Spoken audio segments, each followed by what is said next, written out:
how do you know what you know? It's one of those questions, isn't it? It feels so basic, so deep down intuitive that most of us probably don't even really stop to think about it. I mean, is it just what your senses tell you, what you see or hear or touch? Okay, let's unpack this a bit.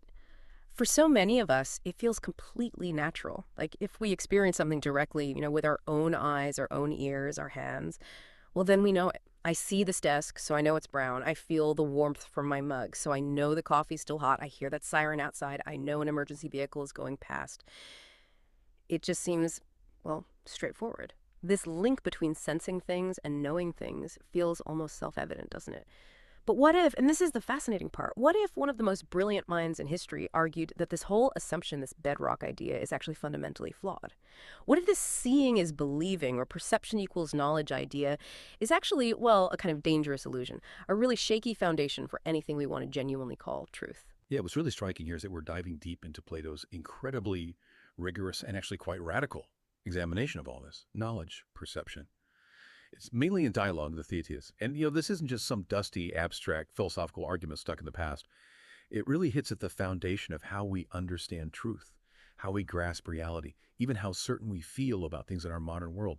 We're going to explore precisely why Plato, using Socrates as his voice, found this seemingly simple connection, knowledge is perception, to be so deeply problematic. He didn't just raise an eyebrow at it. He systematically took it apart, showed why relying only on our senses for truth, well, it can lead down some very illogical and maybe even chaotic paths. Right. So, our mission today is to really understand Plato's sharp criticism of that common sense view. Knowledge is just perception.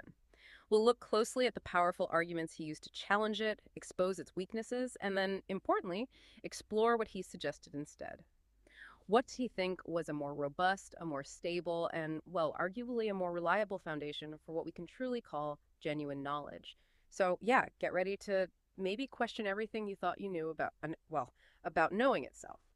Okay, so to really get why Plato's ideas felt so, I guess, revolutionary, we need to first properly grasp the common sense view he was pushing back against so hard. And the irony, maybe, is that this ancient idea that Plato found so troublesome actually feels incredibly natural, almost obvious to us today.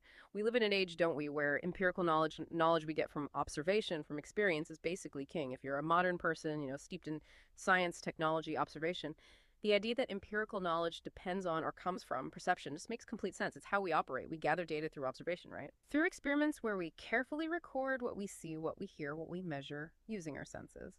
And from that sensory input, we build our understanding of the world. We develop theories, we solve problems. It's really the bedrock of science, engineering, so much of daily life. But Plato, and actually quite a few other ancient philosophers, especially maybe those outside the main Athenian schools, they saw things really differently. They were, you could say, deeply suspicious of the senses as a reliable guide to ultimate, unchanging truth. They felt that what our eyes and ears told us was often, well, fleeting, deceptive, and just not enough. And this raises a really important question, doesn't it? Why would someone like Plato, living in a time when, people use their senses just like we do, challenge something that seems so self-evident? The dialogue we mentioned, Theaetetus, it actually kicks off with a young man, Theaetetus, bright, promising student, offering exactly this intuitive definition. Socrates asks him, what is knowledge? And Theaetetus, like honestly probably most of us would, says something like, well, it seems to me that someone who knows something is perceiving the thing they know. So as far as I can see right now, knowledge is just perception. That's our starting point. Yeah. A definition that, on the face of it feels totally like common sense. It's the idea that if you experience it with your senses, see it, touch it, hear it, smell it, you know it. Simple, direct, immediate, accessible to everyone. Sounds like the most straightforward path to truth you could imagine, right? Absolutely. Seems straightforward.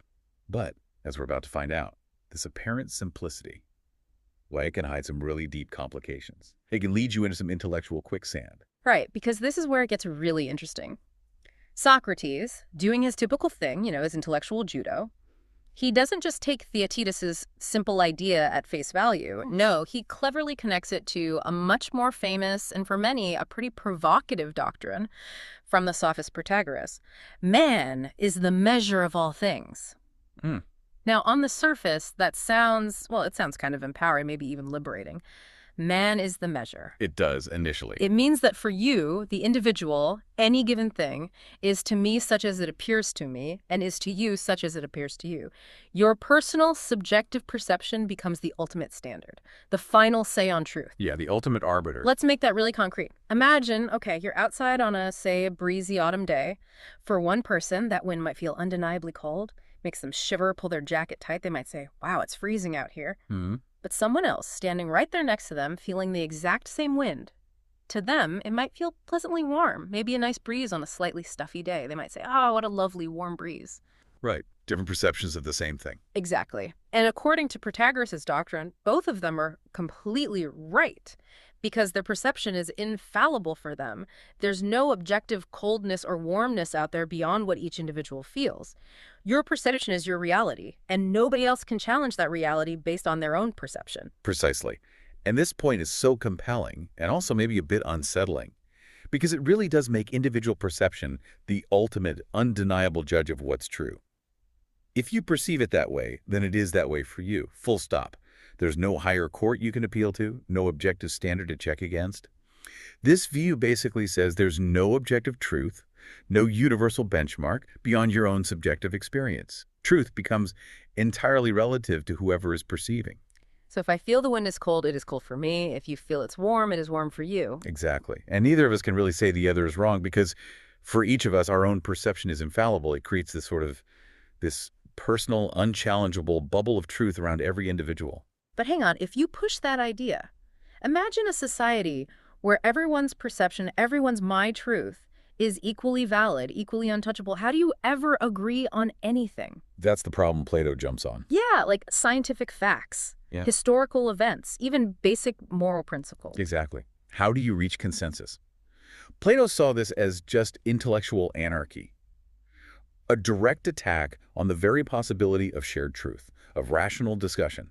And, this isn't just some ancient philosophical puzzle. It feels incredibly relevant today, doesn't it? In our era of alternative facts and very personalized realities, where objective standards sometimes feel like they're eroding. Yeah, definitely. It's actually quite an unsettling thought that our shared understanding of reality could be so fragile, Yeah. based purely on subjective viewpoints. And Plato, or Socrates speaking for him, doesn't stop there. He pushes it even further, makes it even more complicated by bringing in ideas from another philosopher, Heraclitus. Heraclitus, who famously believed that, well, all the things we like to say are really in process of becoming. Nothing in the physical world is ever truly static. The Flux Doctrine. Right. Everything is always changing in its quality, in its form. Think about it. A river is never the same river twice, right? Because new water is always flowing. Or a flame. It's always consuming fuel, changing into light and heat. Even our own bodies. We're constantly changing, shedding cells, growing new ones, transforming moment by moment.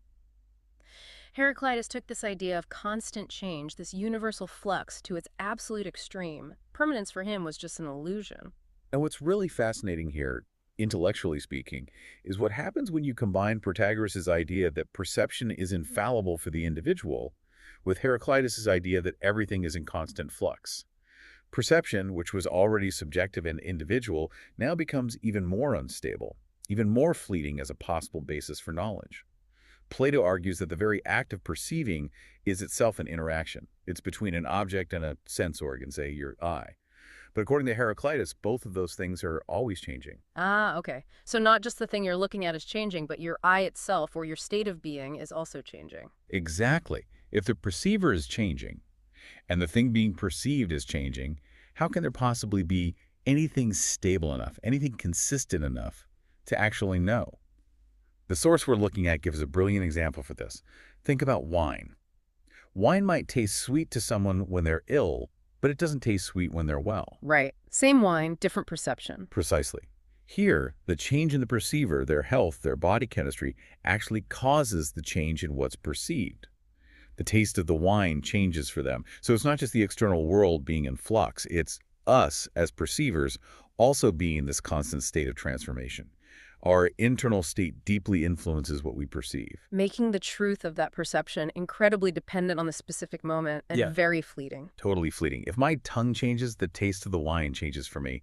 How can that shifting, internal, constantly transforming experience be reliable knowledge. It's like, yeah, it's like trying to hit a moving target while you yourself are standing on a platform that's constantly shifting underneath you. That's a great analogy. The very ground for our knowledge would be in a perpetual state of tremor, not a solid foundation at all. Okay, let's really unpack this critique then. Socrates, with his usual relentless logic, he doesn't just, point out these connections. He systematically attacks Protagoras' doctrine. He shows its most devastating and frankly quite unnerving logical outcomes. If man is the measure of all things, then as Socrates logically points out, one man knows no more than another. Now, that might sound kind of nice on the surface, right? Egalitarian. Everyone's perception is equally valid. Seems fair, initially. But Socrates quickly reveals how the seemingly fair idea actually leads straight to intellectual chaos. It undermines the whole structure of society, of rational conversation. If my perception is always true for me, and yours is always true for you, what happens to the very idea of expertise, or wisdom, or even just being, better informed about something? Yeah, if we really connect this to the bigger picture, the implication is pretty stark. It means that an expert, say, a doctor, a skilled artisan, a wise philosopher, is fundamentally no wiser than a fool, no more knowledgeable than someone completely ignorant on the subject. Wow. Think about it. A doctor's diagnosis, the detailed skill of a master builder, the deep insight of a thinker, the careful judgment of a judge in court. All of these rely on the idea that some people possess superior knowledge or understanding or ability in a certain area. But if one man's judgments are as correct as another's, then logically the people who judge Protagoras himself to be mistaken, people who think his doctrine is wrong, well, they have just as much reason to be considered right as Protagoras does. So his own theory kind of eats itself. Exactly. It leads to this completely absurd, self-refuting conclusion, where all judgments equally valid, equally true. And if that's the case, then the whole concept of superior knowledge, of wisdom, of expertise, of being better informed, it just vanishes. It evaporates. Why would you ever ask an expert for advice if their knowledge is no more valid than your own gut feeling or perception? Precisely. And Socrates, being Socrates, he really pushes this point home. He uses what's sometimes called the argument about pigs and baboons. Pigs and baboons? Yeah, Protagoras apparently dismissed it as just vulgar abuse, Yeah. trying to make him look silly. But the logical point is sharp. If perception is knowledge, and every creature's perception is equally valid for itself, Uh-oh. then human perception is no more authoritative, no more true in any objective sense than an animal's perception. My judgment about whether a mushroom is poisonous is no more correct than a pig's instinct about the same mushroom. That does sound pretty extreme. It is. But it highlights the consequence. This doesn't just undermine abstract philosophy. It dismantles all forms of practical wisdom, all expertise, the very idea of learning from others or building shared understanding. It reduces everything to just a noisy clash of equally valid but often completely contradictory individual truths. Okay, so that's the Protagoras problem. And then it gets even, messier, doesn't it, when you bring Heraclitus' flux back into it, pushing it to the absolute limit. Absolutely. It adds another layer of impossibility. If Heraclitus is right, and everything is always changing, not just in some ways, but in every possible way, constantly morphing, then as Plato argues, there is nothing stable to know. How can you possibly claim to know something if it's never the same thing from one split second to the next? It's like, trying to take a crystal clear photo of something that's constantly blurring and shifting shape right in front of you. Exactly. If the thing itself, and maybe even the act of seeing it, are always in motion, always transforming, what exactly are we even grasping hold of when we say we know it? What enduring truth can we possibly claim if everything is just perpetually becoming something else? My head's starting to swim just thinking about it. Mine too. It feels like quicksand. And what's really fascinating here is just how extreme Plato makes the argument against this unqualified flux being a basis for knowledge. He argues that if everything is changing in every kind of way, constantly, without any stable features at all, then the very language we use to describe the world just breaks down completely. How so? Well, if a thing is always becoming something else, never actually being anything specific, even for an instant, then how can we even name it? Plato says, seeing has no right to be called seeing rather than not seeing, or perception to be called perception rather than not perception. The words themselves lose their grip, their fixed meaning. If something is never truly X, but always in the process of becoming Y and then Z and so on, then we can't even coherently say it is X or it is Y. Because by the time you've said it, it's already something else. Precisely. The act of naming, of identifying something becomes totally meaningless because the object itself is perpetually transforming. It never holds still long enough for our concepts, our words, to latch onto it. So this extreme absolute flux makes language impossible. Yeah. It makes coherent thought impossible. And therefore, it certainly makes stable knowledge impossible. So the implication is? The profound implication is, for us to even talk, to think, to have knowledge, there must be something stable, something more or less constant, as the source puts it, something that endures, even if just briefly, against this constant tide of change. We need some fixed points. We absolutely need some fixed points. Without some degree of stability, some underlying reality that isn't just pure chaos and change, we literally couldn't speak, think, or know anything at all. It's a really powerful argument, indirectly, for the necessity of some kind of unchanging reality behind the appearances. This leads us then to a really crucial turning point in Plato's whole argument against knowledge being just perception. It's this assertion of the mind's superiority over just raw sensation. Plato argues pretty strongly against the idea that our senses themselves do the perceiving. It's not your eyes that perceive, he says, or your ears. They're just tools. That's yeah. Instead, he states, the mind perceives through eyes and ears. We don't just passively see with our eyes like, I don't know, like a camera lens just capturing light. Our mind is actively involved. It's doing the processing, the interpreting, the connecting of that sensory information. Our eyes are just the instruments, the channels, the input devices through which the mind gathers its data. It's like, okay, your eyes are amazing cameras, right? Capturing light, color, detail incredibly well. Yeah. But the camera itself doesn't know it's seeing a beautiful sunset or recognize the face of someone you love, that deeper level of processing, the interpretation, assigning meaning. That's the mind's job, using the eyes as its tool. That's a very clear way to put it. The raw data comes in through the senses, sure, but the understanding, the knowledge that happens in the mind. Exactly. And to really get the implications here, Plato is definitely setting up a kind of hierarchy. He suggests the mind has its own instrumentalities, its own tools through which it thinks about universal concepts. He calls them common sensibles. Common sensibles? What are those? These are things you can't just pinpoint with a single sense organ. You can't touch them or taste them or see them directly. They're more abstract relationships and qualities that the mind grasps, often using input from multiple senses, but they exist independently of any one sense. Like what? Give me an example. Okay, things like likeness and unlikeness, or sameness and difference, or even fundamental concepts like unity and numbers in general. Ah, I see. You can't see likeness with your eyes alone. Exactly. Or touch difference with your hands. Think about recognizing a piece of music. Your ears hear the individual notes, yes, but it's your mind that grasps the overall pattern, the unity of the melody, or notices the difference between two very similar tunes. Or like in a legal case. You hear the facts, read the documents. Right, but it's your mind that processes the likeness of this case to a previous one, or the difference in legal standing, or judges the truth or falsity of a witness statement. These are mental operations, not just raw sensory input. Got it. Or to take another example from the source, we might feel a hard object and a soft object through touch. Our fingers register those sensations. But it's the mind that judges their existence, judges their relationship to each other, that one is hard, the other is soft, and understands their underlying nature as distinct things. So the raw sensation is just data. Pretty much. The meaning, the comparison, the judgment about whether something exists that comes from the mind.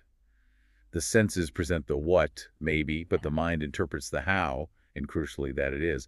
This active, judging, integrating role of the mind is what, for Plato, elevates us beyond just being animals reacting to stimuli, is what makes knowledge possible. Okay, so given this really important distinction, what does this all mean for our initial question about defining knowledge? Well, it's absolutely crucial for Plato. It completely redirects where we should be looking for real truth. He says, therefore, knowledge consists in reflection, not in impressions. Exactly. And perception is not knowledge, because it has no part in apprehending truth, since it has none in apprehending existence. Wow. Okay, so true knowledge, for Plato, it isn't about the fleeting, subjective, constantly changing sensory impression. Not at all. No. It's about the mind's ability to grasp something stable, stable existence, to reflect on things, compare them, understand the universal, unchanging truths that he believes lie beneath the surface of all that sensory experience. The senses give us appearances, the surface phenomena, maybe the shadows on the cave wall, if you like that analogy. Right. But the mind is what strives for the actual reality, the truth, the things casting the shadows. Without the mind's processing, its judgment, its capacity for reflection, mere perception is blind. It's disconnected from actual stable truth or enduring existence. Okay, this is where the argument really crystallizes, I think. Plato shifts from tearing down what knowledge isn't, i.e., not just perception, to actually proposing what it is. Let's reconsider what happens even when we do something seemingly simple, like perceive a red patch. Just saying, I see red. Okay, that's maybe a raw impression, a sensory input. Hmm. But saying, this is red, or this red patch exists, or even this shade of red is similar to that other shade, that involves something much more than just passively receiving light waves. It absolutely does. It involves an active mental step. It involves making a judgment. We don't just perceive, we inherently make sense of what we perceive. And this raises a fundamental question. What exactly is this critical role of judgment in what we might casually just call perception? Plato argues that what we normally call perception almost always, maybe always, includes this element of judgment. Hmm. When we assess, for instance, that two shades of color are similar or dissimilar, that's not just raw sensory data hitting us. That's a judgment of perception, as the source calls it. A judgment, okay. Yes. And these judgments about whether something exists, about likeness or unlikeness, about unity or multiplicity, maybe even about beauty or ugliness, these are mental acts. And crucially, these judgments can be true or false. Ah, and that's key, isn't it? Because knowledge has to be about truth. Precisely. Knowledge requires truth. And for us to claim something is true, we need judgment and reasoning, not just raw sensation. The mind isn't just a passive receiver like a blank slate getting written on. It's actively processing, comparing, assessing, judging the data it receives through the senses. It's the mind that discerns that something exists or that two things are alike or different. The senses alone can't make those kinds of determinations. They just provide the raw material for the mind to work with. Right. So this active judging role of the mind is what elevates mere sensation to the possibility of knowledge, the possibility of grasping actual truth. It's the difference, maybe, between just hearing a sequence of sounds and actually understanding a sentence. Okay, so if perception, as we've established, is inherently unstable, subjective, and ultimately not a reliable foundation for real, genuine knowledge, where do we find that stable, objective ground? Where can we plant our flag and say, okay, this I truly know? Well, Plato points us towards a very different kind of knowledge. One that seems universally accepted, undeniable, and critically, isn't dependent on your individual, shifting perceptions. He gives a prime example that's pretty hard to argue with. 2 + 2 = 4 is genuine knowledge. Yeah, okay. Hard to argue with that one. Right. Nobody, regardless of how they're feeling or their cultural background or what they had for breakfast, seriously argues that 2 + 2 = something else. It feels like a truth that stands completely outside of us, absolute and undeniable. You don't see 2 + 2 = 4. Exactly. You don't perceive it with your senses. You understand it. Through reason, through intellectual grasp. It's a truth that holds true no matter who is thinking about it, where they are, or even what state their senses happen to be in. Plato argues that pure mathematics consists of tautologies, meaning they are true by definition, much like simple logical statements such as men are men. What does he mean by tautologies here? He means they are true simply by virtue of their logical structure, their definitions, independent of any observation of the physical world. A tautology is a statement that's true by necessity, like saying all bachelors are unmarried men. You don't need to go interview bachelors to check. Precisely. The truth is baked into the definition of the terms. It's not something you perceive through your senses, it's something you understand through reason. And this is completely different from empirical claims, like, say, all swans are white, which relies on observation and, as we know, can be proven false by finding a black swan. Mathematical propositions, Plato argues, are true by themselves. They are entirely independent of perception. They belong to the realm of reason, not sensation. Okay, that makes sense for pure math, like 2 + 2 = 4. But what about applying numbers to the world? Ah, that's a fascinating point, and the source brings up the example. I have 10 fingers. Okay. Our eyes, our senses, perceive the physical fingers, right? Yeah. Those distinct things on our hands. Yeah. But the number 10 itself, that's an abstract concept. It's Yeah. not a physical object you can pick up and hold. It's a mental construct, an abstract idea that our mind applies to count and quantify those physical fingers. So the senses give us the fingers. And the mind gives us the concept 10, the abstract idea that allows us to understand and categorize how many fingers there are. Similarly, the concepts 2 and 1 aren't physical things you can touch. They are abstract ideas, concepts of quantity, of unity, that allow us to structure and make sense of the world. So this realm of numbers, of logic, It provides a clear example of stable, unchanging, universal truths. Exactly. Truths apprehended not by the fickle senses, but by the intellect, by reason. They seem eternal, immutable, existing in a realm beyond the constantly shifting world of sensory appearances. So this kind of knowledge, then, it's all about objective, unchanging truths, completely separate from our subjective, changing experiences. It's knowledge that's understood without knowing anything about what can be perceived. That's the core idea. It doesn't depend on what our eyes see or ears hear. It's a realm of pure thought where concepts hold true regardless of the messy, fluctuating world of appearances. It's like the difference between seeing a drawing of a circle, which is always going to be slightly imperfect in the real world, and understanding the pure mathematical definition of a circle, which is an eternal, perfect truth, grasped only by reason. A very Platonic distinction, yes. Now, that sounds incredibly compelling for things like math. Yeah. But I can almost hear some listeners thinking, isn't Plato taking us a bit too far into the abstract here, maybe disconnecting us from the very real, tangible world we actually live in and experience through our senses? That's a very fair challenge. And it leads to another crucial point in understanding Plato here. To really grasp the implications, Plato strongly emphasizes the concept of existence, being. For him, sure, things like sound and color are perceived by the senses, but the deeper, more fundamental truth about them is that they exist, that they are. And it's the mind that apprehends this concept of existence, this concept of being. Sensation alone can't really grasp existence in its fullest, most stable sense. It just gives you fleeting qualities. So you need the mind to connect the perception to the idea of reality, of existence. Exactly. The mind, through reflection and judgment, connects those perceptions to the underlying reality that they exist. And Plato insists, without reaching existence, it is impossible to reach truth. This is precisely why he argues that genuine knowledge is this formal kind of knowledge, namely logic and mathematics, because that kind of knowledge is clearly not derived from perception. He truly believed our senses only give us these flickering glimpses of a constantly changing world, the world of appearance, of becoming. But genuine knowledge, true knowledge, must be about something stable, eternal, unchanging. Which is what he calls, in other dialogues, the world of forms or ideas. Precisely. Things like justice itself, beauty itself, equality itself, and yes, mathematical objects too. Logic and mathematics serve as the clearest examples we have in this world of how our minds can access such unchanging truths. They demonstrate that there is a reality accessible to reason beyond mere sensory input, a reality that is perfect and eternal. Okay, but this leads to a potential criticism, doesn't it? The source mentions that perhaps Plato assimilated knowledge too much to mathematics. Yes, that's a very important point to consider. While he found this incredible stability and certainty in the abstract truths of mathematics and logic, some critics argue he might have taken it too far. Was he essentially saying that as something couldn't be quantified or logically proven with that kind of mathematical certainty, it couldn't really be known in the truest sense? Which would have huge implications for, well, lots of things we think we know. Huge implications. Think about ethics. Can we know justice in the same way we know 2 plus 2 equals 4? Or art appreciation, can we know beauty?